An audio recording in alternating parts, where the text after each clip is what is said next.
So hello everyone, उम्मीद करते हैं सारे लोग अच्छे होंगे, ठीक होंगे। और बजट का नया सत्र आ चुका है, 1 फरवरी को आ चुकी है बजट।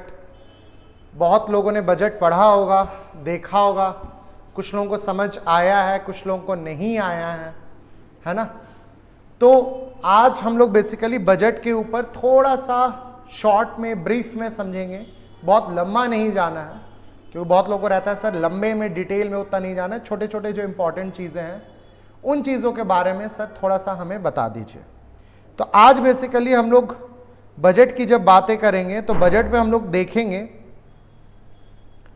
कि बजट इस बार का रहा क्या है, गवर्नमेंट क्या क्या चीज़ उस पर काम कर रही है, उन चीज़ों को लेके किन किन क्षेत्रों को बढ़ावा देने के लिए कार्य की है। टैक्स के ऊपर तो बहुत लोगों ने सुना ही होगा, समझा ही होगा, है ना। तो उसके लिए हम लोग चीज़ों को थोड़ा सा कॉन्सेप्ट को समझते हैं। तो पहले बजट समझने पहले कुछ चीज़ों को समझ लेना हमें ज़रूरी है ना। तो सबसे पहले कुछ चीज़ों को समझते हैं बजट के बारे में। जब बजट पढ़ते हैं तो बजट के बारे में कुछ चीज़ों को जान लेना, समझ लेना बेहद ज़रूरी है। सबसे पहले जब हम लोग बजट पढ़ते हैं तो बजट पेश की कब जाती है? बजट पेश होता है जनरली 1 फरवरी। अभी जैसे 2025-26 का बजट आया तो 2025 में 1 फरवरी को हमारा बजट आया। अब जब बजट को हम लोग पढ़ते हैं, बजट को दो तरीके से हिस्सों में बांटते हैं। एक हो गया बजट रिसीट्स, जितने भी आय हैं उनको एक तरफ रखा जाता है, और जितने भी व्यय है, जितने भी एक्सपेंडिचर है उसको दूसरे तरफ रखा जाता है। तो बजट को दो तरीके से बांटा जाता है, ठीक है। एक हो गया बजट रिसीट्स,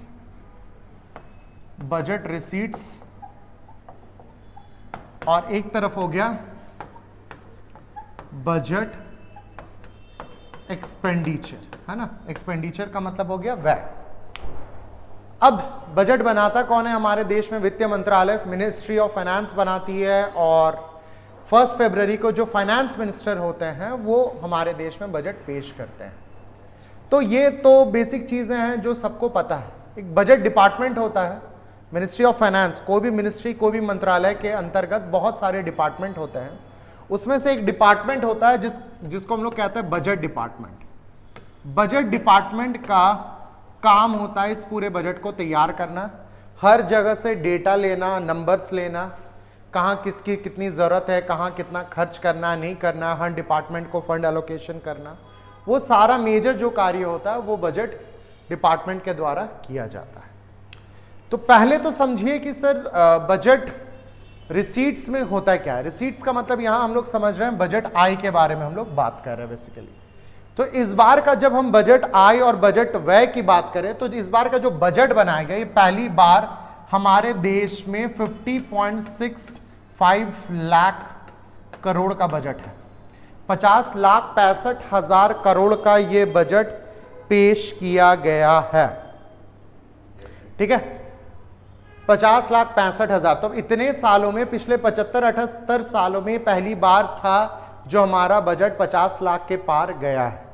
जो अनुमानित व्यय है, अनुमानित व्यय जो सरकार बनाई है, बजट एस्टिमेट्स, वो लगभग 50,65,000 करोड़ की है। वहीं पे जब आय की बात करें, जो बजट अनुमानित आय की बात की गई है 34,96,000 लाख करोड़ की बात की गई है, ठीक है। तो लगभग जो आय की बात की गई है, जो जो दी है हमारे फाइनेंस मिनिस्टर, वो 34,96,000, लगभग 35 लाख करोड़ के आसपास का उन्होंने अनुमानित आय के बारे में बात किया है। तो यहां पे मुझे साफ साफ क्या दिख रहा है? साफ साफ लगभग 15 लाख करोड़ का बजट घाटा इस साल भी, 15.5 लाख करोड़ का बजट घाटा हमें भी इस साल जो अनुमानित बजट है उसमें हम लोग को देखने को मिल रहा है। अब ये बनता क्यों है सर? घाटा में बजट बनाया क्यों जाता है, क्या है नहीं है, वो ऑलरेडी मेरे एक वीडियो में मैंने आपको समझा रखा है। उस वीडियो को जाकर जरूर देखिए, वहां आपको समझ में आएगा कि बजट घाटा में क्यों बनता है। हमारे देश में जो मंत्रालय है, वित्त मंत्रालय है, वो बजट घाटे में क्यों बनाती है। तो उस मुद्दे पे नहीं जाएंगे। जो मेन मकसद है यहाँ पे समझने का कि इस बार का जो कुल व्यय बताया गया है वो 50,65,000 करोड़ के बारे में बात की गई है। वहीं पे जब बजट रिसीट्स आय के बारे में बात की गई है तो लगभग 34,96,000 करोड़ के आसपास की आय की बात की गई है। तो अब हम लोग समझेंगे कि बजट में किन किन मुद्दों पर काम किया गया है। अभी मैं जो प्रेजेंटेशन पीपीटी आपके सामने ला रहा हूं, ये government of India finance ministry के तरफ से ही दिया हुआ प्रेजेंटेशन है। इसमें मैंने खुद कुछ भी जोड़ घटाव नहीं किया है। उसको देखने में, उसको मानकर आप चल सकते हैं, ठीक है। ये डायरेक्ट मिनिस्ट्री ऑफ फाइनेंस का ही दिया हुआ ये कार्यक्रम होता है। हाँ, एक बात और कि जब हम लोग बजट बनाते हैं, जो कि मैं अभी आपको समझाया कि जब हम लोग बजट पढ़ते हैं तो बजट में जैसे मैंने एक आपको बताया बजट रिसीट्स, मतलब जो भी आय है, आय को दो हिस्सों में बांटा जाता है। इस चीज को थोड़ा सा समझ लीजिए, इसको समझ लीजिएगा तो चीजें आसान हो जाएगी। उसी तरह से बजट यहां पे हो गया आपका बजट रिसीट्स और इधर हो गया बजट एक्सपेंडिचर, है ना। बजट एक्सपेंडिचर मतलब बजट खर्च। खर्च भी उसी तरीके से दो प्रकार के होते हैं। तो कौन कौन से होते हैं इस चीज को समझिए। एक होता है कैपिटल रिसीट्स, कैपिटल रिसीट्स, ठीक है, और दूसरा होता है रेवेन्यू रिसीट्स।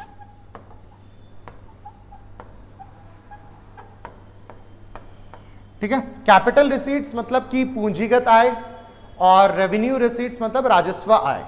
तो यहां पे पूंजीगत आय और राजस्व आय के बारे में बातचीत की गई है।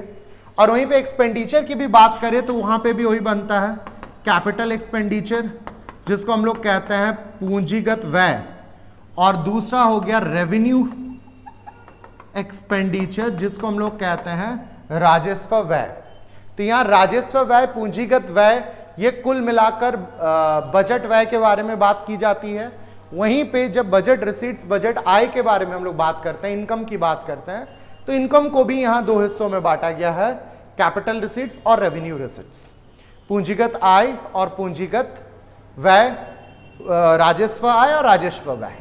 तो यहां पे पहले तो समझ लीजिए कि पूंजीगत और राजस्व है क्या, क्योंकि बहुत सारे स्टूडेंट्स को यहां पे भी डाउट होता है कि सर पूंजीगत को कैसे समझे, राजस्व को कैसे समझे। देखिए, पूंजीगत की जब हम लोग बात करते हैं, कैपिटल नेचर ट्रांजैक्शन, लेन देन वैसा लेन देन है सरकार का जिससे सरकार के ऊपर एसेट्स, सरकार का जो भी एसेट्स है, जो भी संपत्ति है, धन दौलत है, सरकार के एसेट्स पे या सरकार का लायबिलिटीज, जो भी सरकार के ऊपर कर्ज है या बोझ है, उस पर अगर असर पड़ता हो वैसे लेन देन से, असर का मतलब है बढ़ना या घटना, तो वैसे लेन देन से अगर उन चीजों पे, सरकार के एसेट्स पे और सरकार के लायबिलिटीज पे अगर असर पड़ रहा है, असर का मतलब बढ़ना या घटना, तो वो पूंजीगत व्यय या पूंजीगत आय के अंतर्गत आता है। आगे बात समझ। दूसरा चीज हो गया रेवेन्यू रिसीट्स। रेवेन्यू रिसीट्स या रेवेन्यू एक्सपेंडिचर मतलब राजस्व आय या राजस्व व्यय वैसा लेन देन है जहां पे उस आय या उस व्यय से सरकार के पूंजी पे, सरकार के एसेट्स पे, संपत्ति पे, धन दौलत पे या सरकार के कर्ज पे या बोझ पे कोई असर ना पड़े। असर का मतलब बढ़ना या घटना, कोई भी बदलाव उसमें ना हो, तो वो राजस्व व्यय या राजस्व आय के अंतर्गत रखा जाता है। ठीक है, तो यहां पे एक तरीका मैं आपको समझा देता हूं, उस तरीके से आप याद रख सकते हैं कि कैपिटल रिसीट्स क्या होता है, कैपिटल एक्सपेंडिचर क्या होता है, रेवेन्यू रिसीट्स क्या होता है, रेवेन्यू एक्सपेंडिचर क्या होता है।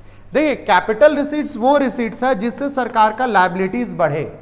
लायबिलिटीज का मतलब जैसे कि मैंने बताया, सरकार का कर्ज या बोझ सरकार का बढ़ जाए, सरकार के ऊपर जो बोझ है, कर्ज का बोझ मेनली, वो बढ़ जाए, ठीक है, वो, या फिर सरकार का जो एसेट्स है, संपत्ति या धन दौलत में कमी या गिरावट देखने को अगर मिलती है, वैसे आय से जिससे सरकार का लायबिलिटीज बढ़े या सरकार का एसेट्स घटे, उसको हम लोग कैपिटल रिसीट्स के अंतर्गत रखते हैं।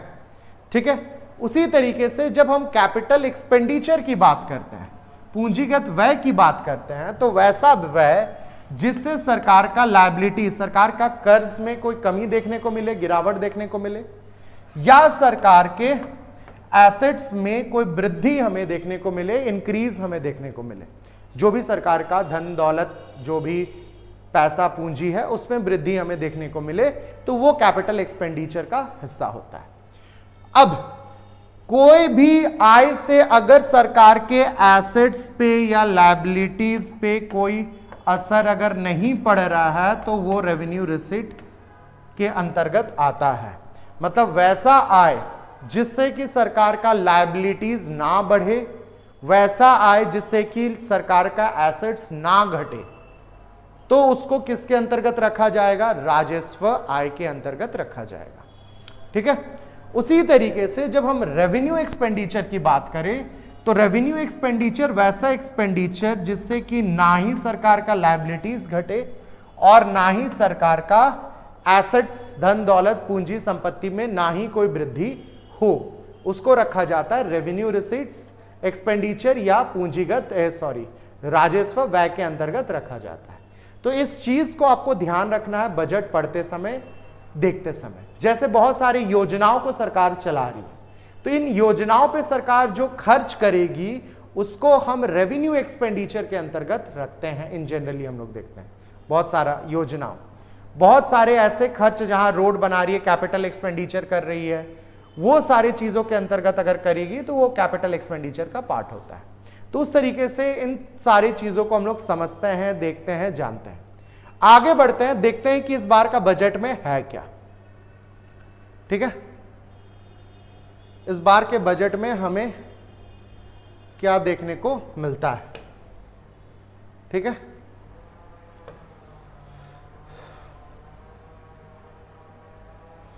सबसे पहले जर्नी ऑफ डेवलपमेंट, जो विकास का एक रास्ता, एक पथ है, उस जर्नी में सरकार आज चली है। उस जर्नी में किन किन मुद्दों पे सरकार कार्य कर रही है, इस चीज को जानते हैं, इस चीज को हम लोग देखते हैं। ठीक है, सबसे पहला तो हो गया एग्रीकल्चर, कृषि क्षेत्र में MSME, medium small, micro small and medium enterprises, जो लघु उद्योग है, उन उद्योगों में सरकार ने बहुत सारी योजनाओं को चला रही, उनको बढ़ावा देने के लिए बहुत सारा कार्य किए है इस बजट में।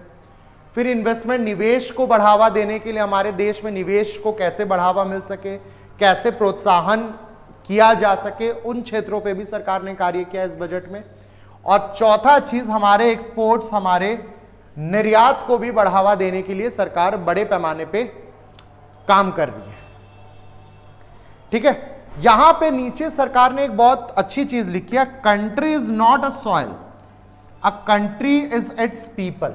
मतलब क्या है इसका? इसका मतलब है कि एक देश एक मिट्टी नहीं है।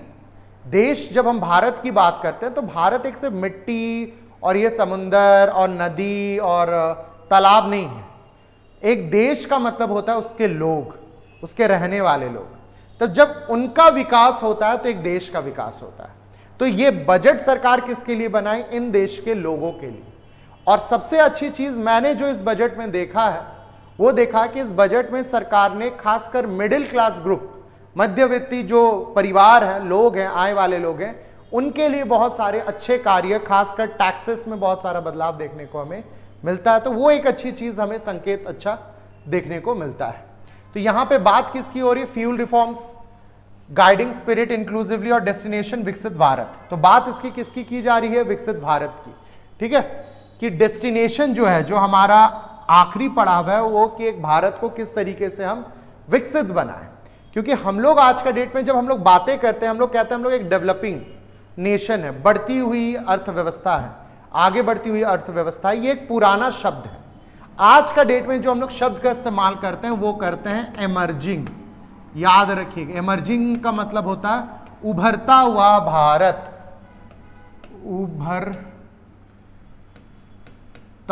उभरता हुआ भारत।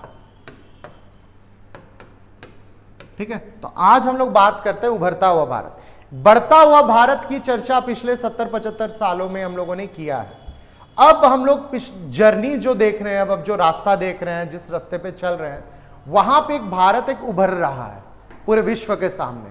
बहुत लोगों का, तो बहुत देशों का मानना है कि भारत को एक डेवलपिंग या इमर्जिंग नेशन की तरह नहीं, एक विकसित देशों की तरह बिहेव करना चाहिए। कि भारत, बहुत लोगों का मानना है, जैसा अमेरिका ने भी काफी बार कहा है, यूरोप के भी कुछ देश ने कहा कि भारत को एक उभरता हुआ राष्ट्र की तरह नहीं ट्रीट करना चाहिए, उनको एक विकसित देश की तरह, जैसा हम लोगों के साथ व्यवहार करती है IMF हो, वर्ल्ड बैंक हो, भारत के साथ भी वैसा व्यवहार करना चाहिए। लेकिन ऐसा है नहीं।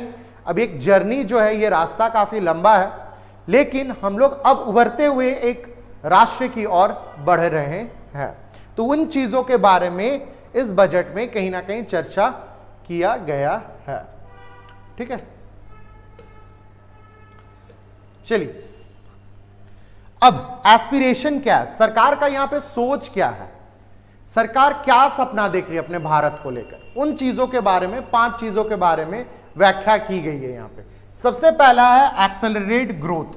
तो हमारी जो जीडीपी है, सकल घरेलू उत्पाद है या प्रति व्यक्ति आय है, उसको किस तरीके से बढ़ाया जा सके। इस बार का जैसे भी टारगेट रखा गया हुआ है 6.5 से 7% का जो हमारा टारगेट है, वो सरकार हमेशा बना के रखती है कि हमारा जो अर्थव्यवस्था है इतने दर से कम बढ़ना चाहिए। वहीं पे अंतर्राष्ट्रीय रूप पे अगर देखें तो अभी हर देश में जो जीडीपी की ग्रोथ रेट है उतना ज्यादा नहीं है, लेकिन भारत बहुत अच्छे तरीके से, सुदृढ़ तरीके से आगे बढ़ रहा है, काम कर रहा है। तो हमारा जो ग्रोथ है, जो हमारा जो विकसित जिस तरीके से कर रहे हैं, उसको और तेजी लाना, उसमें उसको एक्सेलरेट करना, मतलब उसमें और ज्यादा तेजी लाना। दूसरा चीज का है सिक्योर इंक्लूसिव डेवलपमेंट। तो जब डेवलपमेंट की बात होती है, वो क्षेत्र जो छूट गया है उनको भी लाना है, मिडिल क्लास को जोड़ना है। यहां पे तीसरा चीज बात की गई, enhancing spending power of India's rising middle class. जो हमारा मिडिल क्लास फैमिली है, जो मध्यवर्ती परिवार है, उनका खर्च कैसे बढ़ सके। खर्च कब बढ़ेगा? जब लोगों की आय बढ़ेगी। बेसिक से इकोनॉमिक्स वही कहता है कि हम अपने खर्चों को तभी बढ़ाएंगे जब मेरी आय बढ़ेगी। तो सरकार क्या काम करी कि अब मेरी आय बढ़े, मेरे पास पैसा ज्यादा हो, तब मैं खर्च ज्यादा करूंगा। खर्च अगर ज्यादा करूंगा तो हमारा जो राष्ट्र है वो आगे बढ़ेगी। देखिए, एक यहां पे इकोनॉमिक्स का एक थ्योरी को आपको समझना पड़ेगा। एक अर्थव्यवस्था 2 तरीके से आगे बढ़ती है। जब भी कोई भी अर्थव्यवस्था ग्रोथ पाथ की ओर जाती है ना, जब हम जीडीपी की बात करते हैं, हम लोग ग्रोथ की बात करते हैं, तो ग्रोथ 2 प्रकार से होती है। एक है सेविंग्स करके, ठीक है, और दूसरा है कंजम्पशन से। मतलब क्या हुआ कि कुछ देश ऐसा है जो भारत था पहले या अब तक भी है, वैसे देशों में लोग पैसा सेव करना चाहते हैं, बचत करना चाहते हैं कि भाई मैं कमाऊंगा, मैं इतना बचत करूंगा। वो बचत का पैसा रहता है बैंकों के पास, बैंक पे निवेश करते हैं, हमारा राष्ट्र आगे बढ़ता है, काम होता है। तो वो एक तरीका है कि लोग बचत करते हैं पैसा, और बचत के पैसे से फिर आगे कार्य किया जाता है। लेकिन अगर हम कुछ देशों को देखें, खासकर हम वेस्टर्न कंट्रीज को देखें, अमेरिका जैसे देश, यूरोप में फ्रांस जैसा देश, जर्मनी जैसे देशों को अगर आप जब पढ़ोगे, समझोगे, तो आपको दिखेगा कि ये देश कंजम्पशन पैटर्न को फॉलो करता है। ये लोग सेविंग्स में बिलीव नहीं करते, बचत में नहीं बिलीव करते, ये खर्चों में बिलीव करते हैं। इनका मानना है, इन देशों का अर्थव्यवस्था का मानना है कि कोई राष्ट्र अगर आगे बढ़ाना है तो खर्चों को बढ़ावा देना, क्योंकि लोग खर्च करेंगे। खर्च करने का मतलब होता है मांग बढ़ना, ठीक है। मांग बढ़ेगा तो उत्पादन बढ़ेगा, उत्पादन बढ़ेगा तो जीडीपी बढ़ेगा, लोगों की आय बढ़ेगी, आय बढ़ेगी, लोगों का रोजगार बढ़ेगा, उत्पादन बढ़ेगा। तो इस तरीके से एक अर्थव्यवस्था आगे बढ़ती चली जाती है। तो इकोनॉमी में, अर्थव्यवस्था में खर्च होना बेहद जरूरी है, बेहद जरूरी है। तो खर्चों को सरकार बढ़ावा दे रही है, इसलिए बहुत सारे ऐसे जगह है जिन पे सरकार टैक्सेस को घटा भी रही है। जैसे कि हम पर्सनल इनकम टैक्स की जब हम बात करते हैं, तो पर्सनल इनकम टैक्स का आप लोगों ने पढ़ा ही होगा, बहुत लोगों ने देखा होगा कि उसका लिमिट को सरकार ने 12 लाख कर दिया। अब यहां पे एक चीज सोचने वाली बात है, हम क्या सोच रहे हैं कि अरे मेरा पैसा बच रहा है, अब मुझे टैक्स नहीं देना है। कल मैं जब 12 लाख कमा रहा था, मुझे 30,000, 40,000 रुपए, 50,000 तक टैक्स लग रहे थे। आज मेरा साल में 50,000, 60,000 रुपए का टैक्स में बचत हो रही है। तो मैं क्या करूंगा? उस पैसे को बचाऊंगा? नहीं। सरकार को पता है कि लोगों के पास जब पैसे बचेंगे तो लोग खर्च ज्यादा करेंगे। एक इंसान की एक मानसिकता होती है, मेरे पास पैसा अगर बचेगा तब तो मैं खर्च करूंगा। सरकार ने आपको छूट दी है, छूट दी तो आपके पास जो आपका डिस्पोज्ड इनकम है, जो आपके हाथ में जो पैसा बच रहा है, अब जो पिछले साल जहां आप 50,000, 60,000, 70,000 तक टैक्स दे रहे थे, इवन 1-1 लाख तक टैक्स दे रहे थे, अब आपको 1 रुपए नहीं देना है। मतलब कि आपका 70,000 से 1 लाख तक का टैक्स बच रहा है। तो उस पैसे का आप करोगे क्या? उस पैसे का आप खर्च करोगे। वस्तुओं पर, सेवाओं पे। अब सरकार ने वस्तुओं पे, सेवाओं पे तो जीएसटी लगा रखा है। तो अगर मान लेते हैं कि अगर आपके पास 1 या 50,000 रुपया मान लेते हैं अनुमानित तौर पर कि आपके पास पैसे बच रहे हैं, तो उस 50,000 में अगर मुझे इनकम टैक्स देना होता तो शायद हम 2,000, 3,000, 4,000 देते। लेकिन वही 50,000 को जब आप बाजार में खर्च करोगे तो वहां से सरकार को जीएसटी के रूप में 7 से 8,000 तक की आय हो सकती है। तो सरकार एक तरफ से आपको छूट दे रही है, दूसरी तरफ से आपको सरकार लेगी, क्योंकि यहां पे सरकार ने जो चीज बात की है कि मैं भले ही टैक्स में छूट दे रहा हूं, लेकिन उससे सरकार की जो आय है उसमें बहुत ज्यादा बदलाव नहीं होगी। इस बात को भी ध्यान रखिएगा। तो सरकार जो बेनिफिट दे रही है मिडिल क्लास को, उससे भी सरकार को ही कहीं ना कहीं फायदा है, हमारे अर्थव्यवस्था को कहीं ना कहीं फायदा है। फिर है इनविगोरेट प्राइवेट सेक्टर इन्वेस्टमेंट्स। मतलब क्या हुआ? प्राइवेट, निजी क्षेत्रों में भी निवेशों को बढ़ावा और देना है। किस तरीके से निजी क्षेत्र, प्राइवेट सेक्टर्स आगे जाए, आगे बढ़े, काम करे, उन सेक्टर्स पे भी काम करने की बात की गई है। अपलिफ्ट हाउसहोल्ड सेंटिमेंट्स, घरेलू क्षेत्र, हम जैसे, आप जैसे, जो हमारा कहीं ना कहीं एक सोच हो गया है कि महंगाई इतना बढ़ रहा है, सरकार को इतना टैक्सेस देना पड़ रहा है, आय उतना नहीं बढ़ रहा है, तो उनका जो विश्वास है, उनका जो सोच है इस राष्ट्र के प्रति, सरकार के प्रति, उस सोच को, उस विश्वास को भी बचाए रखना है। इन चीजों में सरकार काम कर रही है, और यही सारा चीज जब अच्छा होगा तभी जाकर हम एक विकसित भारत बन पाएंगे। तो इन चीजों को लेकर सरकार ने अपने बजट पर चर्चा की है। ठीक है, तो अब हम छोटे छोटे जो इंपॉर्टेंट चीजें उन पे मैं चर्चा करूंगा, जैसे कि मैंने बताया कि क्या क्या है, बहुत ज्यादा डिटेलिंग में नहीं जाएंगे, है ना। सबसे पहले आते हैं, अब यहां पे थोड़ा सा अगर हम लोग देखें, यहां पे थोड़ा सा अगर हम लोग देखते हैं तो हमें क्या दिख रहा है यहां पे। अगर थोड़ा सा और बड़ा कर देता हूं मैं, ठीक है। यहां पे बातें किसकी की जा रही है? यहां बातें की जा रही डेवलपमेंट मेजर्स फोकसिंग ऑन गरीब, यूथ, अन्नदाता और नारी।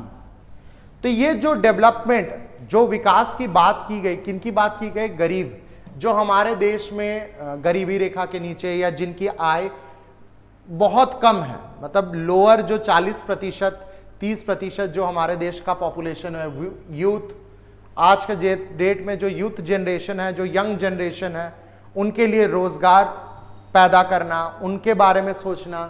फिर अन्नदाता, अन्नदाता का मतलब यहां किसकी बात की जा रही है? फार्मर्स की बात की जा रही है। ठीक है, फार्मर्स के लिए क्या कार्य किया। और आखिरी है नारी, वुमेन। ठीक है, तो इन लोगों के लिए बजट में मेनली फोकस किया गया है। अब यहां पे क्या क्या दिख रहा है? प्राइम मिनिस्टर धान धन्य कृषि योजना, developing agricultural district to cover 100 districts and likely to help 1.7 crore people. एक योजना सरकार चला रही है जो 100 अलग अलग डिस्ट्रिक्ट्स में इन योजना को चलाएगी। उसके अंतर्गत 1,70,00,000 कृषियों को इससे फायदा मिलेगा, ये हमें देखने को मिलेगा। ठीक है, वहीं पे किसान क्रेडिट कार्ड्स का लिमिट को बढ़ा दिया गया है और नए किसान क्रेडिट कार्ड इशू किए जाएंगे। करीब इससे 7.7 करोड़ कृषि फार्मर्स, फिशरमैन और डेयरी फार्मर्स जो फिशिंग का काम करते हैं, मछली पकड़ने का, या जो डेयरी फार्मिंग में है, उनके लिए किया गया है, जिससे कि उनका लोन 5 लाख और वो अपने किसान क्रेडिट कार्ड के माध्यम से उठा सके। तो कृषि क्षेत्र में भी यहां पे कार्य करते हुए दिखा। कॉटन प्रोडक्शन को बढ़ावा दिया गया, 5 year mission to facilitate improvement of productivity. Cotton का जो, रुई का जो उत्पादन है, उसको बढ़ावा अगले 5 से 10 सालों में इसका उत्पादन को दुगुना से तिगुना करने की बात की गई है। कॉटन का उत्पादन, कॉटन का मांग बहुत ज्यादा बढ़ा है हमारे भारत में और भारत के बाहर भी। तो उसके मांग को अगर हम लोग पूरा कर पाए, इसके लिए ये चैलेंज लिया गया है। यहां पे एक इंपॉर्टेंट चीज बात की गई है मखाना बोर्ड के बारे में। देखिए, इस बजट में बिहार के लिए बहुत सारे सौगात आए हैं। जैसे कि आप लोगों ने पढ़ा होगा, तो बिहार के लिए बहुत सारा कार्य किया गया होगा। कारण कुछ भी हो, कुछ लोग कहते हैं एक इलेक्शन बहुत बड़ी बात है, इलेक्शन को ध्यान में रखते हुए सरकार ने ये काम किया है, लेकिन आने वाले समय पे पता चलेगा इसका असर क्या पड़ता है इलेक्शंस पे। तो मखाना बोर्ड एक सेटअप करने की बात की गई है, मखाना का डेवलपमेंट। अब मखाना बोर्ड की सेटअप की बात क्यों कही गई है, इस बात को समझिए। देखिए, मखाना शुरू से काफी सालों से इसके उत्पादन कार्य चल रहा है, और ये जो क्षेत्र है ना वो बटा हुआ है, मतलब ऑर्गेनाइज नहीं है, अनऑर्गेनाइज सेक्टर है। इसको लेके ना कोई डिपार्टमेंट बना है, ना कोई कार्य होता है, ना कुछ होता है। और मखाना का उत्पादन में बिहार 50% से ज्यादा उत्पादन हमारे देश में सिर्फ बिहार पे होता है।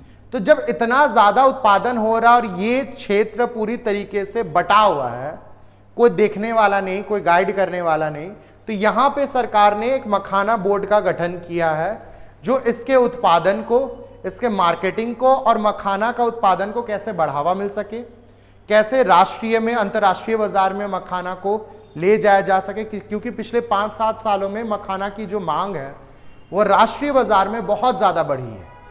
आज हर घर में मखाना हमें देखने को मिलता है, हम लोग खाते भी हैं। तो उस चीज को और बढ़ावा मिल सके, यहाँ पे जो किसान कार्य कर रहे इस क्षेत्र में उससे भी मदद मिल सके, इसके तहत यहाँ पे मखाना बोर्ड को सेटअप किया गया है बिहार में इसलिए भी क्योंकि जैसे कि मैंने बताया कि 50% से ज्यादा उत्पादन हमारे देश में मखाना सिर्फ बिहार में होता है, तो वो चीज देखने को मिला। फिर national mission on high yielding seeds, ठीक है।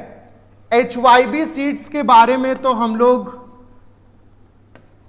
काफी सालों से बात करते आ रहे हैं, पिछले 50-60 सालों से बात करते आ रहे हैं हम लोग HYB सीड्स के बारे में।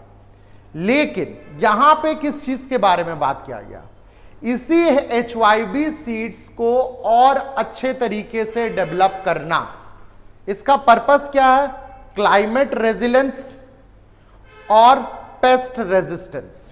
मतलब कि जो ये कीड़े मकोड़े जो लग रहे हैं, जो अभी भी लगते हैं, या जो फर्टिलाइजर, जो सिंथेटिक फर्टिलाइजर छिड़का जा रहा है, उससे भी हमें अपने उत्पादन को, जो उत्पाद जो कर रहे हैं हम लोग, गेहूं का, चावल का, जो भी चीज का, उस उत्पादन को बचाया जा सके, क्योंकि उससे जहरीला बहुत ज्यादा हो जा रहा है, उसका एक हानिकारक असर हमारे शरीर में देखने को मिल रहा है। दूसरा चीज है क्लाइमेट रेजिस्टेंस, ये बहुत बड़ी चीज हो रही है।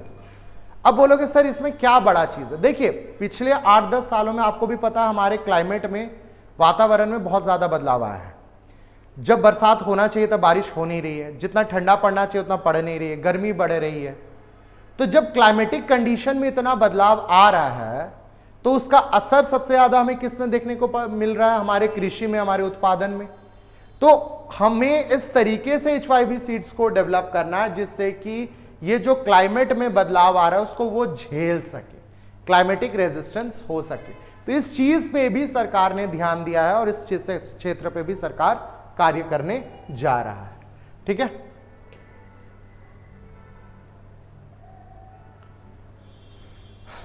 यहां पे क्या दिख रहा है हमें, आत्मनिर्भर पल्सेस, जो भी पल्सेस है, दाल है, जैसे उड़द दाल की बात की गई है, अलग अलग दाल में, ये सब में उस चीज का, उड़द दाल, मसूर दाल, तूर दाल, इसके उत्पादन को बढ़ाने का 6 साल का मिशन लिया गया है, इसका उत्पादन को बढ़ाया जा सके, इनका जो प्रोटीन रिच क्वांटिटी है उसको बढ़ाया जा सके, इसको निर्यात किया जा सके। तो इन चीजों में भी, दालों का भी उत्पादन में सरकार बड़े रूप से काम कर रही है। तो कृषि क्षेत्र में भी बड़े रूप से सरकार काम कर रही है। India Post as a catalyst for rural development. अब भारतीय जो पोस्ट है, पोस्ट सेवा, पहले इस्तेमाल बहुत ज्यादा होता है, जैसे जैसे समय बीतता चला गया, टेक्नोलॉजी आते चला गया, भारतीय पोस्ट, इंडियन पोस्ट का इस्तेमाल आज हम लोग कम करते हैं। सिर्फ कुरियर करना हो, कुछ भेजना हो, तभी पोस्ट का इस्तेमाल करते हैं। थोड़ा बहुत पैसे जमा करना है, NSE खरीदना। तो यहां पे सरकार ने क्या किया है कि भारतीय पोस्ट, दूसरा चीज, भारतीय पोस्ट जो इंडियन पोस्ट है वो गांव गांव तक है, उसका पहुंच गांव गांव तक है। सरकार ने क्या सोचा कि हम डिजिटलाइज करेंगे, लोगों को जोड़ेंगे, और उसके माध्यम से अगर किसी को EMI लोन का पैसा पेमेंट करना है, ऑनलाइन पैसा ट्रांसफर करना है, पैसे की जरूरत है, छोटा मोटा लोन का जरूरत है, पैसे जमा करना है, वो सारा फैसिलिटीज भी हम लोग इंडियन पोस्ट के माध्यम से गांव गांव तक पहुंचाएंगे। जहां तक बैंक नहीं पहुंच पा रही है वहां तक इंडियन पोस्ट पहुंचेगा। तो इससे दो फायदे हैं, एक तो है कि ग्रामीण क्षेत्रों में डिजिटलाइजेशन होगा, ठीक है, औद्योगिक क्षेत्रों में बढ़ावा हमें देखने को मिलेगा।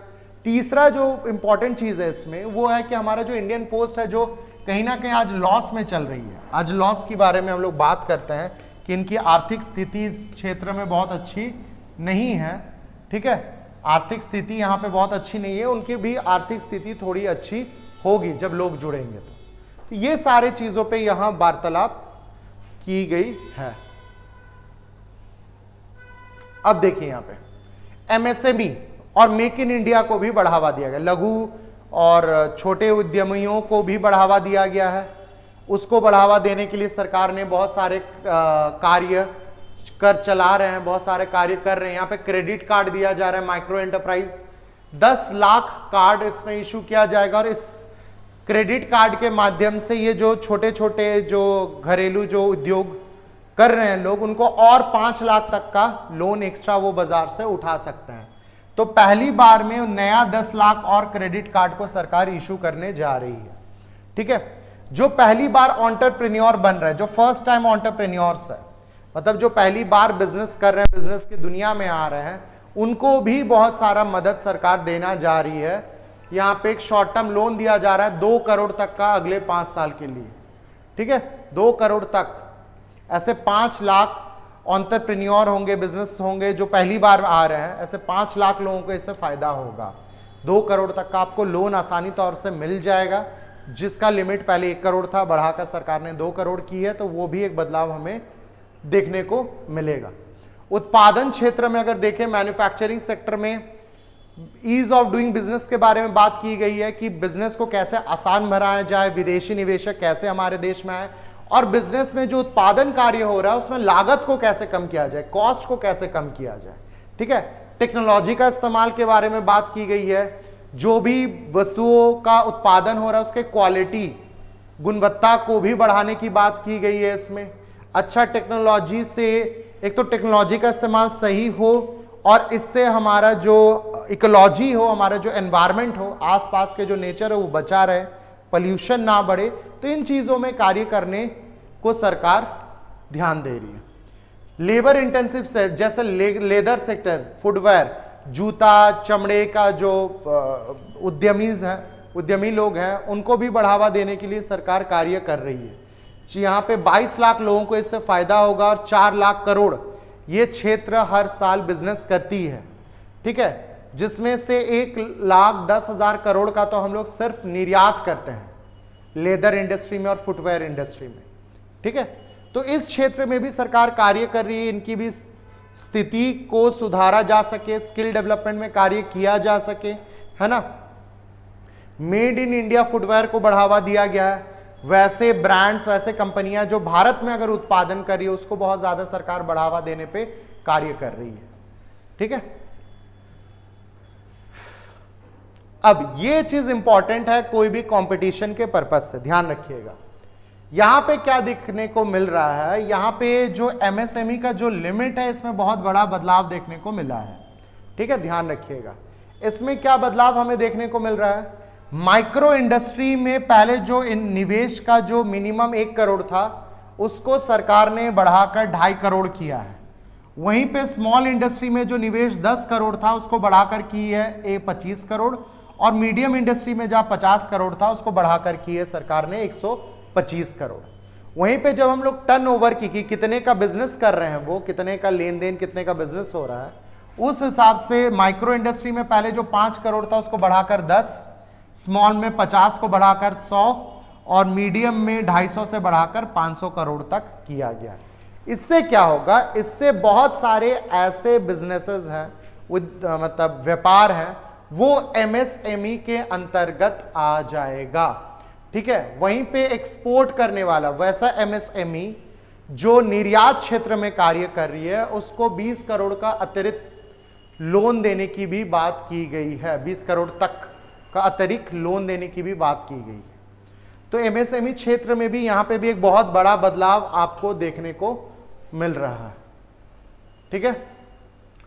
यूथ के लिए क्या देखने को मिल रहा है, सक्षम आंगनबाड़ी और पोषण के बारे में यहां पे कार्य किया जा रहा है, ठीक है। आंगनबाड़ियों में भी कार्य किया जा रहा है और पोषण 2.0 की शुरुआत सरकार ने यहां पे की है। एक्सपेंशन ऑफ आईआईटीज में सरकार बोला कि करीब करीब 6000 सीट्स हम लोग और बढ़ाने जा रहे हैं। ठीक है, डे केयर कैंसर सेंटर्स के बारे में हर डिस्ट्रिक्ट हॉस्पिटल में ये खोला जाएगा। जितने भी डिस्ट्रिक्ट्स हैं हर एक राज्य में, हर एक डिस्ट्रिक्ट में जो भी हॉस्पिटल्स है सरकारी हॉस्पिटल्स में, वो day care centres cancer treatment के लिए भी कार्य करने जा रही है। फिर है भारतीय भाषा पुस्तक स्कीम, जो digital form Indian languages book for school and higher education. एक तरह से समझ लीजिए ये डिजिटल लाइब्रेरी बना रही है, जहां पे हर भाषा की किताब आपको मिल जाएगी, जहां पे सीनियर बच्चे, हाई स्कूल के बच्चे, कॉलेज के बच्चे जो हैं वो पढ़ सके, अपने भाषा पे देख सके और उनको कहीं दौड़ना ना पड़े, कोई लाइब्रेरी के लिए दौड़ना ना पड़े। सारी किताबें उनको डिजिटली मोबाइल में, कंप्यूटर में सारा चीज उपलब्ध हो जाएगा। वहीं पे 5 national centre for excellence for skilling to be set up with global expertise and partnership. 5 skill development centres पूरे भारत में नए खोले जाएंगे, जहां पे विदेश से, देश से अच्छे अच्छे लोग आएंगे और जो यंग यूथ जनरेशन को है उनको ट्रेनिंग देने का कार्य किया जाएगा। तो वो सेंटर्स भी डेवलप गवर्नमेंट के द्वारा किया जाएगा। ये वर्ल्ड क्लास सेंटर्स गवर्नमेंट के द्वारा बनाया जा रहा है। अटल थिंकर लैब्स बनाया जा रहा है, जहां 50,000 लैब्स बनाए जाएंगे गवर्नमेंट स्कूल में। और अगले 5 साल में जो सरकारी स्कूल में हम लोग जो लैब देखते हैं, अगर अब बहुत लोग सरकारी स्कूल से पढ़े हुए होंगे आप लोग, उस समय नहीं थी, अब के सरकारी स्कूल में जाइएगा तो अटल लैब्स आपको देखने को मिलता है। कंप्यूटर लैब, अलग अलग लैब्स बने हुए होते हैं। तो ये सारे 50,000 नए लैब्स बनाने को भी कार्य किया जा रहा है। Centre for excellence of artificial intelligence for education with total outlay of 500 crore. 500 crore का खर्च से आर्टिफिशियल एआई को बढ़ावा देने के लिए स्कूल और कॉलेजेसों में भी बढ़ावा देने के लिए सरकार कार्य करने जा रही है। तो ये पूरा अगर इस जगह पे अगर हम लोग समझे तो यहां पे क्या किया जा रहा है, लोगों के लिए इनोवेशन, इन्वेशन, निवेश, इन सारी चीजों को बढ़ावा सरकार दे रही है कि किस तरीके से यूथ को इसका बेनिफिट मिल सके।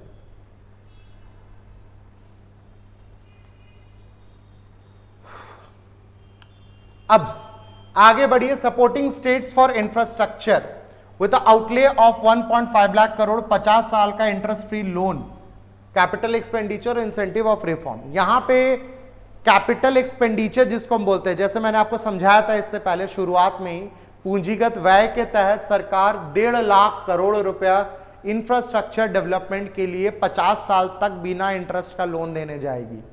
इससे सारे राज्य को, यूनियन टेरिटरी को इससे बहुत ज्यादा फायदा मिलने जा रहा है। वहीं पे जल जीवन मिशन के तहत 100% कवरेज करना है 2018 तक की, हर घर तक शुद्ध साफ सुथरा पानी पहुंच सके। आज जो नहीं है 90% कहा जाता है, 92-93% घरों तक साफ सुथरा पानी है, तो उसको 100% तक पहुंचाना है, ये भी सरकार का एक टारगेट है। पावर सेक्टर में भी infrastructure, state transmission, additional borrowing of 0 gross state domestic product. ठीक है, मतलब पावर जनरेशन में, इलेक्ट्रिसिटी एंड पावर सेक्टर में भी हर स्टेट को, जो भी स्टेट का अपना जीडीपी है उसका कम से कम 0.5% कम से कम आपको खर्च और करना है पावर सेक्टर क्षेत्र में, जो हम लोग देखने को मिलता है। ठीक है, यहीं पे asset monetisation plan launch to be flow back capital 10 lakh crore in the new project. मतलब सरकार के पास जो एसेट्स हैं, जैसे मतलब बहुत सारी कंपनियां हैं, बहुत सारे वेल्थ है, पूंजी है, सरकार उसको क्या करने जा रही है, उसको मोनेटाइज, उसको शायद बेचकर यहां से करीब करीब 10 लाख करोड़ रुपए अपने को जनरेट करेगी। वहां से सरकार का उस पैसे को फिर अलग अलग इंफ्रास्ट्रक्चर में सरकार खर्च करेगी, मोनेटाइज करने का कोशिश करेगी। Urban challenge fund 1 lakh crore to implement proposal of cities as growth hub. ठीक है, बहुत सारे शहरों को ग्रोथ हब, जो बहुत अच्छे से विकास कर रहे हैं, बहुत सारे ऐसे शहर जहां पे रीडेवलपमेंट की बात की जा रही है, जहां पे पानी हो, सैनिटेशन, साफ सुथरा, टॉयलेट्स, हर चीज को ठीक करने के लिए सरकार 1 लाख करोड़ का एडिशनल खर्च करने जा रहा है कि बड़े बड़े शहरों में साफ सुथरा पानी मिले, ड्रेनेज सिस्टम साफ सुथरा हो, नाली वाली हो, टॉयलेट्स हो सबके घर में। ठीक है, विकास अच्छे से हो इन क्षेत्रों का। तो उसके लिए अंतर्गत अलग अलग शहरों के लिए कुल मिलाकर 1 लाख करोड़ का एक्स्ट्रा खर्च करने जा रही है। रीजनल कनेक्टिविटी के लिए उड़ान 120 नया डेस्टिनेशन, 4 करोड़ पैसेंजर्स 10 साल, मतलब 120 नए एयरपोर्ट बनने जा रहा है अगले 10 वर्षों में। ये एक बहुत बड़ा ऐलान है सरकार का, क्योंकि जितना ज्यादा एयरपोर्ट्स बनेंगे, कनेक्टिविटी जो एक शहर से दूसरे शहर को जोड़ने में उतना आसान होगा। तो 120 नए ऐसे एयरपोर्ट्स डेवलप करने जा रही है सरकार अगले 10-12 सालों में। तो ये भी हमें देखने को, जिससे कि 4 करोड़ नए लोगों को इससे फायदा होगा। ठीक है। मरीन में भी 25,000 crore long term financing with 49% contribution by the government. 25,000 crore तक का मरीन में, समुद्री चीजों में, डेवलपमेंट्स में, शिप्स में, डेवलपमेंट में करीब करीब 25,000 करोड़ रुपए खर्च करेगी, जिसमें से 49% जो कंट्रीब्यूशन होगा वो केंद्रीय सरकार का होगा। तो यहां पे भी इस सेक्टर में भी देखा, न्यूक्लियर एनर्जी में भी विकसित भारत की बात की गई है कि न्यूक्लियर एक्ट, डैमेज एक्ट के बारे में बात की गई है। ठीक है, कि जो निजी क्षेत्र कार्य कर रहे हैं न्यूक्लियर सेक्टर में, उनको रेस्ट्रिक्ट किया जाए कि न्यूक्लियर सेक्टर में काम करने से कहीं कोई हमारे समाज को, हमारे शहर को, आसपास में कोई गलत हानिकारक असर ना पड़े, उसके लिए कानून बनाने, अध्यादेश बनाने जा रही है सरकार। तो इन क्षेत्रों में भी अब छोटे छोटे चीजों में देखने को आपको, क्षेत्रों में भी देखने को आपको मिलता है। इस तरीके से बहुत सारी चीजें हैं। एक्सपोर्ट्स को, निर्यात को बढ़ावा देने के लिए यहां देख सकते हैं एक्सपोर्ट प्रमोशन मिशन, एमएसएमई अंतर्गत बहुत सारे नॉन टैरिफ बैरियर्स है, मतलब टैक्स के अलावा भी बहुत सारे बंदिश होते हैं। उस बंदिशों को सरकार हटाने जा रही है या कम करने जा रही है, जिससे कि हमारे निर्यात को और ज्यादा बढ़ावा मिल सके। वहीं पे भारत नेट पे, जहां पे एक ऐसा प्लेटफॉर्म ऑनलाइन बनाया जा रहा है जहां पे आपको अगर आयात निर्यात के बिजनेस में अगर आप कार्य कर रहे हैं, तो अगर कोई डॉक्यूमेंट बनाना है, पेपर बनाना हो, आपको लोन की आवश्यकता हो, पैसे की आवश्यकता हो, तो वो ऑनलाइन उस पोर्टल में जाकर, वेबसाइट पे जाकर सारा कार्य घर बैठे कर सकते हैं। ठीक है। National framework for GCC global capacity centres, 2 tyre जो सेकेंडरी सेंटर्स, मतलब देश के बहुत सारे ऐसे छोटे बड़े शहरों पे भी इस चीज को ग्लोबल सेंटर्स डेवलप किया जा रहा है, जहां पे निवेशकों को और ज्यादा बढ़ावा मिल सके। ठीक है। Warehousing facility for air cargo, ये भी एक बिहार में, पटना बिहार में इसको भी डेवलप किया जा रहा है। वेयर हाउस जहां पे मतलब जैसे चावल, गेहूं, फल, सब्जी जिसको रखा जाता है, वेयर हाउसेस को डेवलप किया जाएगा, जहां पे कार्गो प्लेन से लाया जाएगा, वहां रखा जाएगा। तो ये भी एक डेवलपमेंट हमें बिहार में देखने को मिलेगा आने वाले समय में। ठीक है।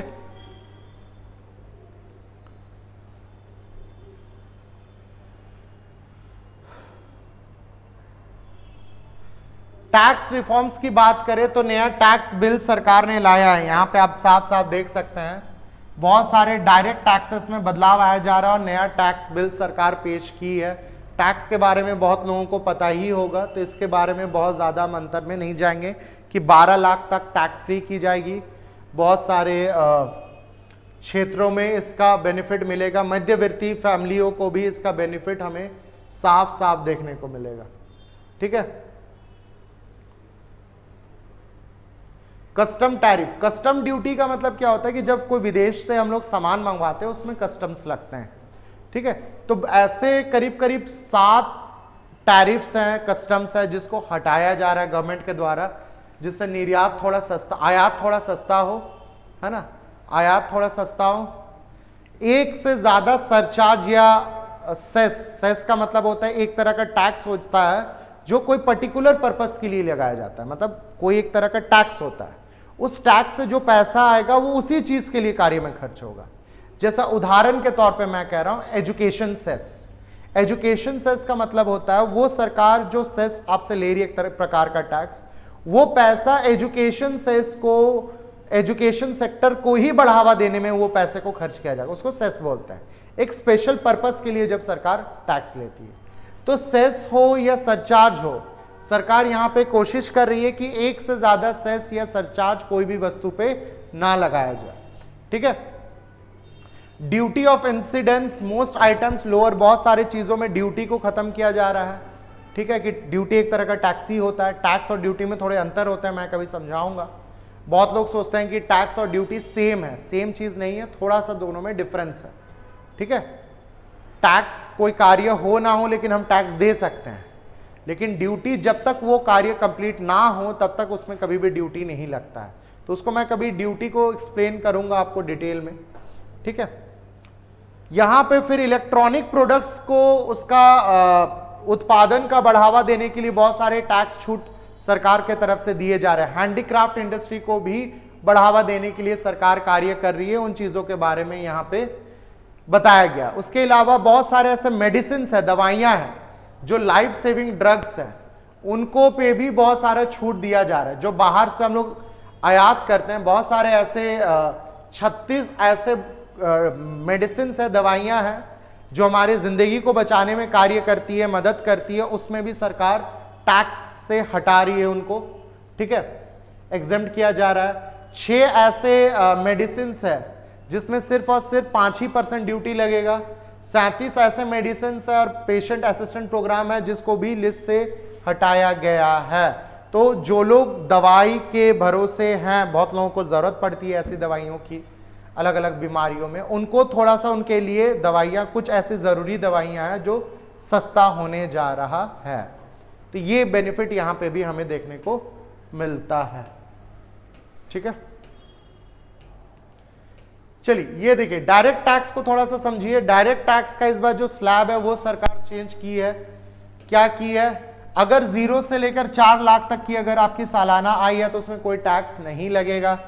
4 लाख से अगर 8 लाख तक की आय है तो 5%, 8 से 12 लाख तक की आय है तो 10%, 12 से 16 है तो 15%, 16 से 20 है तो 20%, 20 से 24 है तो 25%, और अगर 24 लाख से ज्यादा सालाना आय है तो फिर 30% का आपको टैक्स देना। तो इसमें एक बहुत बड़ा बदलाव किया जा रहा है। फिर है tax deduction limit for senior citizens double from 50,000 to 1 lakh. जो टैक्स डिडक्शंस है, जैसे हम लोग ITR फाइल करते हैं पर्सनल टैक्सेस को लेकर, पर्सनल इनकम टैक्स को लेकर, तो जो ITR फाइल करते हैं, इनकम टैक्स रिटर्न फाइल बोलते हैं, उसमें पहले सीनियर सिटीजन मतलब वैसे लोग जिसकी उम्र 60 साल से ऊपर है, तो वो लोग जब टैक्स भरते थे तो उसमें एक्स्ट्रा बेनिफिट देती थी उन लोगों को, 50,000 का छूट मिलता था। अब सरकार उसको भी बढ़ाकर 1 लाख कर दिए, तो और 50,000 का एक्स्ट्रा छूट उनको भी देखने को मिलेगा। जो एनुअल लिमिट था TDS का वो 2,40,000 था, और रेंट उसको इंक्रीज करके 6 लाख किया गया। तो रेंट पे जिसमें टैक्स डिडक्टेड एट सोर्स 2,40,000 तक का बेनिफिट उठा सकते थे, उसको सरकार बढ़ाकर 6 लाख तक कर दिए। तो रेंट बेनिफिट भी यहां पे आप ज्यादा उठा सकते हैं। ठीक है, तो ये सारी चीजों में हमें एक बदलाव देखने को मिला। अब ये इंपॉर्टेंट चीज है, इस चीज को थोड़ा सा हमें जानना समझना है। रुपीज कम फ्रॉम, अब सरकार के पास जो पैसा आ रहा है या जो आता है, कहां से अनुमानित, कहां से सरकार को कितना पैसा आने वाला है, अनुमानित आय के बारे में बात की गई है। तो सबसे ज्यादा जो सरकार के पास पैसा आता है वो होता है बोरोइंग्स एंड अदर लायबिलिटीज। मतलब सरकार जो कर्ज ले रही है, उधार ले रही है, वो RBI से हो, हम लोग पब्लिक से हो, इंटरनेशनल एजेंसी से हो, कहीं से भी हो, वो उधार से पैसा सरकार के पास सबसे ज्यादा आ रहा है। 24% पैसा सरकार की आय वहीं से आती है। वहीं पे दूसरा अगर बात करें तो इनकम टैक्स से करीब करीब 22% की आय है, GST से लगभग अदर टैक्सेस से करीब 18% की आय है। कॉरपोरेशन टैक्स का मतलब होता है जो बड़े बड़े उद्यमी हैं, जो अपने उद्यम में जो प्रॉफिट करते हैं, प्रॉफिट का एक हिस्सा टैक्स देना पड़ता है, उसको प्रॉफिट टैक्स या कॉरपोरेशन टैक्स कहते हैं। तो वो कॉरपोरेट टैक्स से भी सरकार को करीब करीब यहां हमें 17% की आय होती है। नॉन टैक्स रिसीट्स का मतलब होता है टैक्स के अलावा बहुत अदर भी सोर्सेस होते हैं आय के, जैसे डोनेशंस होता है, फीस एंड फाइन्स होता है, कहीं पे सरकार जो फीस ले रही है फाइन लगा देती है, चालान कट जाता है। इन सारी चीजों से सरकार को जो अदर आय है वो लगभग 9% का है कुल आय में। फिर कस्टम ड्यूटी से लगभग 4% की आय, यूनियन एक्साइज जो एक्साइज ड्यूटी ले रही है उससे करीब करीब 5% की आय देखने को मिलता है। और आखिर में लगभग नॉन डेट कैपिटल रिसीट्स, मतलब सरकार अगर विनिवेश करती है, जैसे सरकार कुछ कंपनियों को बेच दी, कहीं कोई संपत्ति है उसको बेच दी, तो उन सारे से सरकार को लगभग 1% की आय होती है। तो सरकार के पास अगर पैसा आ रहा है तो किस क्षेत्र में से, किस सोर्सेस से कितना आ रहा है, उसके बारे में यहां सरकार ने बताया गया है सरकार के द्वारा। ठीक है, अब सरकार के खर्चों पे आते हैं। सबसे ज्यादा खर्च सरकार का कहां है? सबसे ज्यादा खर्च जो हमें देखने को मिलता है वो है state share of taxes and duties. अब देखिए, केंद्रीय सरकार के पास टैक्सेस आता है पैसा। अब सारा पैसा तो सरकार का, केंद्रीय सरकार का है नहीं, वो जो राज्य है, यूनियन टेरिटरी है, उनका भी हिस्सा उसमें। तो जितना आय आता है सरकार का, उसका एक सबसे बड़ा जो खर्च होता है वो होता है स्टेट, राज्य का जो टैक्स का हिस्सा है उसको देने में चला जाता है। ये सबसे पहला खर्च है। उसके बाद जो दूसरा सबसे बड़ा खर्च है होता है इंटरेस्ट पेमेंट। देखिए, ये एक बहुत बड़ा परेशानी है कि सरकार अगर 1 रुपए कमा रही है तो 20 पैसे सरकार को सिर्फ इंटरेस्ट देने में जा रहा है। इंटरेस्ट मतलब सरकार जो कर्ज लेती है, जो लोन लेती है, उस लोन पे जो ब्याज दे रही है सरकार, उसको इंटरेस्ट कहते हैं। तो अगर सरकार 100 रुपए ले रही है तो 20, सरकार की अगर 100 रुपए आय हो रही है तो 20 रुपए तो इंटरेस्ट चुकाने में सरकार को चल जा रहा है। तो ये चीज हो गया। फिर सेंट्रल स्कीम्स, सेंट्रल बहुत सारे स्कीम, जैसे एजुकेशन सेक्टर में खर्च करना, इंफ्रास्ट्रक्चर में खर्च करना। ठीक है, इंफ्रास्ट्रक्चर, एजुकेशन, हेल्थ, इन सारे क्षेत्रों में सरकार जो खर्च करे उसमें लगभग 16% का खर्च हो रहा है। फिर सेंट्रली स्पॉन्सर्ड स्कीम्स हो गए, जैसे बहुत सारी योजनाएं चला रही है सरकार, मनरेगा, अंत्योदय योजना, इस तरीके के बहुत सारे 50-100 योजनाएं चला रही है सरकार। उन योजनाओं के तहत सरकार की जो खर्च है वो 8% के आसपास है। Finance commission and other transfer, finance commission को भी करीब 8% पैसा चला जाता है। डिफेंस में लगभग 8% यहां आप देख सकते हैं खर्च करती है सरकार डिफेंस सेक्टर में। और वहीं पे मेजर सब्सिडीज जो छूट देती है हम लोग को अलग अलग चीजों में, सब्सिडी में भी आपका 6% जाता है। पेंशन देने में लगभग 4% का खर्च दिखने को हमें मिल रहा है। और इन सब के अलावा कुछ इधर उधर के जो अदर खर्चे हैं, जैसे सैलरी देना, ये देना, वो देना, ऑफिस मेंटेन करना, अदर जो खर्चे हैं वो लगभग 8% के आसपास सरकार का बनता है। तो ये सारे खर्चों के ऊपर मैंने आपको बता दिया। अब सरकार की जो मैंने अभी समझा था रिसीट्स, ये बातें जो लिखी गई है, कैपिटल रिसीट और रेवेन्यू रिसीट, मैंने बताया था पूंजीगत आय और राजकोषीय आय के बारे में मैंने आपको समझाया था। तो यहां पे हम लोग क्या देखते हैं, इस बार का जो बजट एस्टिमेट है उसमें लगभग जो राजकोषीय आय है उसमें 34,20,000 करोड़ की बात की गई है। और वहीं पे जो कैपिटल रिसीट्स है, पूंजीगत आय, वो करीब 16,40,000 करोड़ की सरकार ने बात की थी। ठीक है, 2023-24 का जो एक्चुअल फिगर है वो करीब 27,30,000 करोड़। यहां पे हम लोग क्या दिख रहा है, जो क्रम दिख रहा है वो बढ़ता हुआ दिख रहा है। तो वो चीज अच्छा होता है कोई भी राष्ट्रीय के लिए। तो यहां पे इंक्रीज हमें देखने को मिल रही है। और कैपिटल रिसीट्स में थोड़ा सा हमें गिरावट देखने को मिल रहा है। अब कैपिटल रिसीट्स, पूंजीगत आय में अगर गिरावट देखने को मिल रही है तो वो अच्छी बात है, क्योंकि पूंजीगत आय में जो सबसे बड़ा सरकार का जो आय है यहाँ पे वो डेट से होता है। डेट का मतलब होता है कर्ज। ठीक है, सबसे बड़ा जो इस 16,40,000 करोड़ की बात की गई है, इसमें 90% से ज्यादा पैसा तो कर्ज से आ रहा है। तो वो अगर कम हो रहा है तो हमारे राष्ट्र के लिए कहीं ना कहीं अच्छा है, बुराई नहीं है उसमें कुछ भी। ठीक है, अब यहां पे आइए, इफेक्टिव कैपिटल एक्सपेंडिचर, जो भी सरकार का पूंजीगत खर्च है, इस बार का लगभग 15 लाख करोड़ के आसपास का सरकार का पूंजीगत खर्च देखने को मिल रहा है। 15,50,000 करोड़, जो 2023-24 में लगभग 12.5 लाख करोड़ था। तो यहां पे भी हमें एक बढ़ता हुआ क्रम देखने को मिल रहा है कि हर साल सरकार की जो पूंजीगत व्यय है वो देखने को मिल रही है, जो कि अच्छा चीज है। क्योंकि पूंजीगत व्यय का बढ़ने का मतलब आप समझ लीजिए हमारे राष्ट्र निर्माण कार्य में ये ज्यादातर खर्चे होता है। तो अगर पूंजीगत व्यय को सरकार बढ़ा रही है तो कहीं ना कहीं राष्ट्र निर्माण में ये सारे खर्चे, ज्यादातर खर्चे राष्ट्र निर्माण पे हो रहे हैं। तो ये कहीं ना कहीं एक तरीके से ठीक है, अच्छा माना जाता है एक राष्ट्र के लिए। वहीं पे जब रेवेन्यू एक्सपेंडिचर की बात करें रेवेन्यू राजकोषीय व्यय की बात करें तो 2023-24 में जहां 34,90,000 करोड़ था वो बढ़कर 39,40,000 करोड़ पहुंच गया है।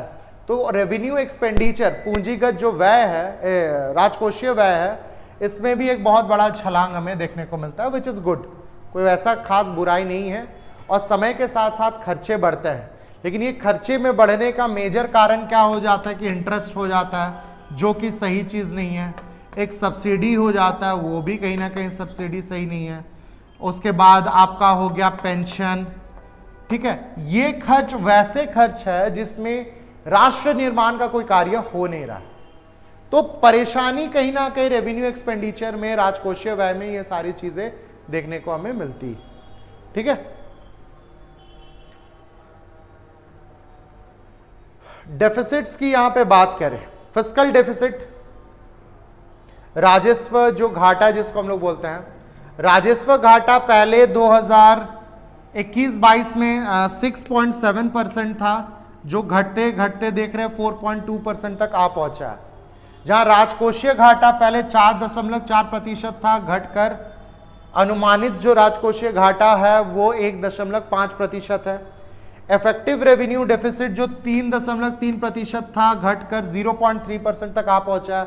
यहां पे गवर्नमेंट का जो टारगेट है कि इसको जीरो करें, इसको शून्य तक लेके जाएं, आने वाले समय पे वो हमें शायद देखने को मिले। और जो हमारा मूल्य घाटा है, जो हमारा प्राइमरी डेफिसिट है जिसको मूल्य घाटा कहते हैं, तो मूल्य घाटा भी 3.3% 2021-22 से घटकर आज 2025-26 जो अनुमानित घाटा है वो 0.8% है।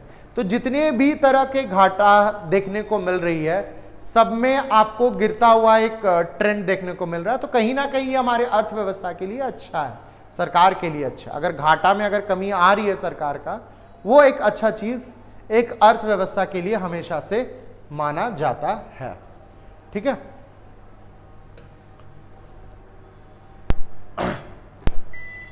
ठीक है, उसी तरीके से स्टेट का जो ट्रांसफर्स की बात की गई कि हर साल सरकार राज्य को, यूनियन टेरिटरी को कितना पैसा देती है, तो जहां 2021-22 में 17.6 करोड़ का था, जो अनुमानित था 25.60 करोड़। तो जो स्टेट का जो हिस्सा है, जो राज्य का हिस्सा है, उसमें हमें एक बहुत अच्छा छलांग देखने को हमें मिल रहा है, ठीक है। जो टैक्स रेवेन्यू है सरकार का, नेट टैक्स रेवेन्यू है, वो पहले यहां थी, यहां से भी बढ़ते बढ़ते 28.4% तक जा पहुंची है। वहीं पे नॉन टैक्स रेवेन्यू, टैक्स के अलावा अदर जो सोर्स पहले कम थी, वो भी बढ़ते हुए 5.8% देखने को मिलता है। और नॉन डेट कैपिटल रिसीट्स, मतलब विनिवेश से जो सरकार को पैसा आता है, विनिवेश में भी यहां पे हमें क्या देखने को मिल रही है, वृद्धि देखने को मिल रही है। तो देखिए, ये जो डेटाज मैं आपके साथ डिस्कस कर रही है, गवर्नमेंट का ही, फाइनेंस और मिनिस्ट्री का ही डेटा है, उन्हीं का पीपीटी है, इसलिए मैं उसी को लेके आया, मैं अपना बनाकर नहीं लाया, जिससे कि आपको देखने में, समझने में आसानी हो। और ये जो नंबर्स एंड फिगर्स है, अभी जो भी टीजीटी की तैयारी कर रहे हैं, पीजीटी की तैयारी कर रहे हैं, यूपीएससी, जेपीएससी की भी जो तैयारी कर रहे हैं स्टूडेंट्स, अदर कोई भी इकोनॉमिक्स की कॉम्पिटिटिव एग्जाम्स की तैयारी करें, ये नंबर्स, डेटाज आपको याद रखने हैं, जिससे कि आपको कोई भी परीक्षा में बैठो जाओ तो आपको एग्जाम देना, समझना आपके लिए आसान हो जाए, ठीक है। अब यहां पे एक्सपेंडिचर, खर्चों की बात करें तो सबसे ज्यादा खर्च सरकार किस में कर रही है, डिफेंस क्षेत्र में करीब 4,91,732 करोड़ का खर्च दिख रहा है सबसे ज्यादा डिफेंस में। उसके बाद ग्रामीण क्षेत्र, ग्रामीण विकास पे कितना दिख रहा है, 2,66,817 करोड़। तीसरे में होम मिनिस्ट्री, घरेलू क्षेत्र में 2,33,211 करोड़ का खर्च इस बार बनाई है। कृषि और कृषि से जुड़ा हुआ जो क्षेत्र है वो 1,71,437 करोड़। शिक्षा में, एजुकेशन में 1,28,625 करोड़। हेल्थ सेक्टर में 98,311 करोड़। अर्बन डेवलपमेंट में, शहरी क्षेत्र में करीब करीब 96,777 करोड़ रुपए का अनुमानित व्यय सरकार ने यहां पे दिखाया है। वहीं पे आगे बढ़ते हैं।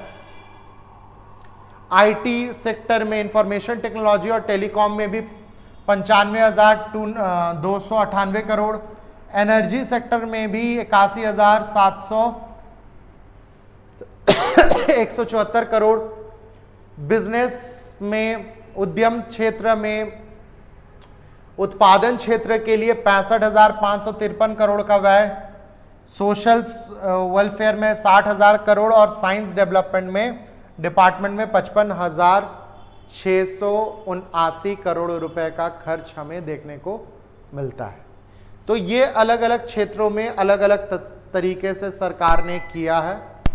उम्मीद करते हैं सबको यहाँ पे बजट के जो हमारे मूल उद्देश्य था, जो मेन पॉइंट्स थे, जो की फीचर्स थे, हम वही लेकर आए। ये देख सकते हैं, ये आप पीपीटी गवर्नमेंट ऑफ इंडिया का है ना, गवर्नमेंट ऑफ इंडिया के द्वारा फाइनेंस मिनिस्ट्री के द्वारा ये बनाया गया पीपीटी है, आपको दिख रहा होगा।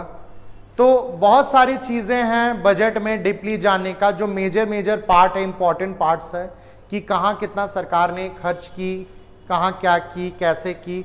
तो अगर अब यहाँ पे पूरे बजट को अगर आप देखते हैं, समावेश अगर मतलब कंक्लूजन निकालते हैं इसका, तो ये देखने को मिलेगा कि एक मध्यवर्ती परिवार जो बहुत ज़रूरी था, उनके लिए बहुत सारा कार्य किया गया है, खासकर टैक्स क्षेत्र में। वहीं पे एग्रीकल्चर में भी बहुत सारे बदलाव, टैक्स रिफॉर्म्स ला रहे हैं, बहुत सारा मदद हो रहा है, निवेश को बहुत ज़्यादा बढ़ावा दिया जा रहा है, टेक्नोलॉजी को बहुत ज़्यादा बढ़ावा दिया जा रहा है हमारे देश में। तो इन क्षेत्रों में बड़े पैमाने पे सरकार काम कर रही है। एजुकेशन पे भी बड़े बड़े IITs कॉलेजेस में सीट्स बढ़ाए जा रहे हैं, ट्रेनिंग सेंटर्स खोले जा रहे हैं, जहाँ यूथ जो नए जनरेशन है उन्हें नौकरियां, एम्प्लॉयमेंट, रोजगार मिल सके। ठीक है, रोजगार का मतलब बहुत लोग सरकारी नौकरी समझते हैं, ऐसा नहीं है। आप कोई भी कार्य कर रहे हैं अगर आय को सोचते हुए, मतलब अगर इनकम करने के पर्सपेक्टिव से अगर कोई भी कार्य कर रहे हैं तो उसको हम लोग रोजगार कहते हैं। मतलब कार्य बस सही होना चाहिए, गलत कार्य नहीं होना चाहिए। तो रोजगार को भी बढ़ावा देने के लिए सरकार ने बहुत सारा कार्य करे। नारी सशक्तिकरण पे भी सरकार बहुत सारा कार्य की है। तो इस बात बजट को अगर देखें पिछले कुछ सालों के तुलना पे, तो काफ़ी अच्छा बजट रहा है और अच्छे तरीके से प्रेजेंट किया गया है। बिहार में बहुत सारे कार्य को लेकर सरकार ने काम किया। आने वाले समय में देखना है इसमें किस तरीके से कार्य होता है। टैक्स वाला मुद्दा एक बना हुआ है। तो ओवरऑल अगर देखें तो बजट अच्छा रहा है। बहुत सारे घाटाओं में, जैसे राजकोषीय घाटा में गिरावट देखने को मिला, राजस्व घाटा में देखने को मिला, इस तरीके से प्राइमरी डेफिसिट में भी गिरावट हमें देखने को मिल रही है। तो कहीं ना कहीं एक पॉजिटिव साइन है हमारे अर्थव्यवस्था के लिए। तो उम्मीद करते हैं जो मैंने कुछ पॉइंट्स में मैंने बजट को डिस्कस किया है, सभी को समझ में आया होगा और अच्छा लगा होगा। तो जो भी स्टूडेंट्स, इसी तरीके से हम लोग आगे भी और डिटेल में कभी एक क्लास लेंगे जो डिटेल में जाकर डिस्कस करेंगे। संक्षेप में आज मैंने समझाया, कभी डिटेल में भी मैं डिस्कस करूंगा पूरे बजट को। तो जो भी स्टूडेंट्स जुड़ना चाह रहे हैं, जिस तरीके से हमसे जुड़ना चाह रहे हैं, टीजीटी पीजीटी के माध्यम से, या जो सरकारी शिक्षक के लिए तैयारी कर रहे हैं, प्लस जो जेपीएससी यूपीएससी की भी तैयारी कर रहे हैं इकोनॉमिक्स को लेकर, तो जुड़े हमसे और इसी तरीके से कोई ना कोई टॉपिक पे हम लोग ज़रूर डिस्कस करेंगे, है ना। सो आज के लिए इतना रखते हैं। धन्यवाद सभी को। Thank you everyone. Have a great day.